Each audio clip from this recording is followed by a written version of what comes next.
Guys, बहुत से लोगों के साथ ऐसा होता है कि जब उनकी नींद खुलती है तो उनके मुंह से लार टपक रही होती है। तब उनको बहुत असहज महसूस होता है, यानी कि ऑकवर्डनेस फील होती है। कई लोगों को तो यह भी लगता है कि कहीं उन्हें कोई बीमारी तो नहीं है। लेकिन हकीकत यह है कि यह एक बहुत अच्छा संकेत है आपकी सेहत के लिए। कैसे, मैं आपको बताता हूं।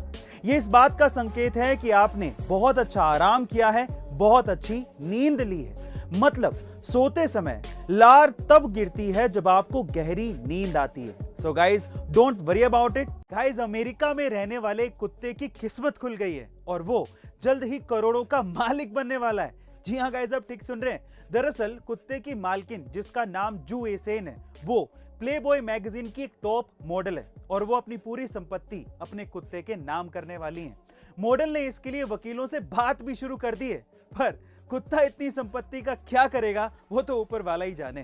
गाइस, क्या आपको भी इस कुत्ते की किस्मत से जलन हो रही है? कमेंट सेक्शन में जरूर लिखिएगा। गाइस, हाल ही में अमेज़न के फाउंडर जेफ बेजोस ने एक ट्वीट किया जिसमें उन्होंने अमेज़न कंपनी और खुद की तारीफ की और यह भी लिखा कि बहुत से लोग ऐसा कहते थे कि फेल हो जाएगी अमेज़न। सरकास्टिकली उन्होंने अपनी बात रखी, पर उनके इस ट्वीट पर प्रतिक्रिया देते हुए एलॉन मस्क ने सिल्वर मेडल का इमोजी ट्वीट कर दिया। अब एलॉन मस्क ने ट्वीट किया है तो मतलब तो इंटरेस्टिंग होगा ही। अब इसका क्या मतलब था, ध्यान से सुनिएगा।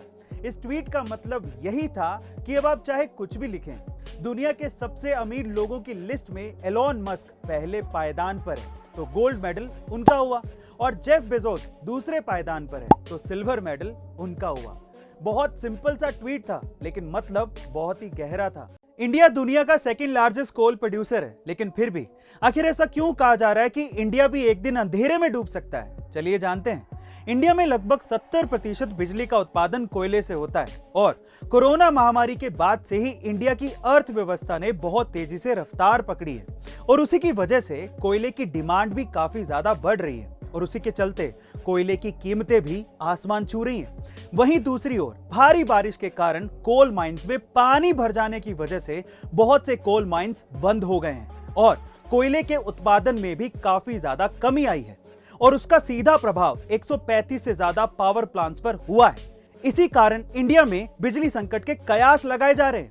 तारीख पे तारीख, तारीख पे तारीख, तारीख पे तारीख। गाइस, आप लोगों ने ये फेमस डायलॉग तो जरूर सुना होगा, क्योंकि ऐसी धारणा है कि सालों साल हमारे देश में केस पेंडिंग पड़े रहते हैं और आप ये जानकर हैरान रह जाएंगे कि हमारे देश का सबसे पुराना पेंडिंग केस उस कोर्ट से भी पुराना है जिसमें वो चल रहा है।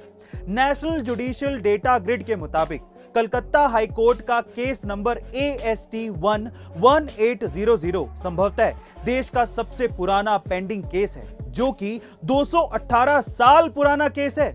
यह केस साल 1800 में रजिस्टर किया गया था, जिसकी आखिरी सुनवाई 20 नवंबर 2018 को हुई थी। गाइस, आपका हमारे कानूनी व्यवस्था के बारे में क्या ख्याल है? कमेंट सेक्शन में जरूर लिखेगा और ऐसे अमेजिंग वीडियोस के लिए शेयर, सब्सक्राइब एंड लाइक। मिलते हैं अगली वीडियो में।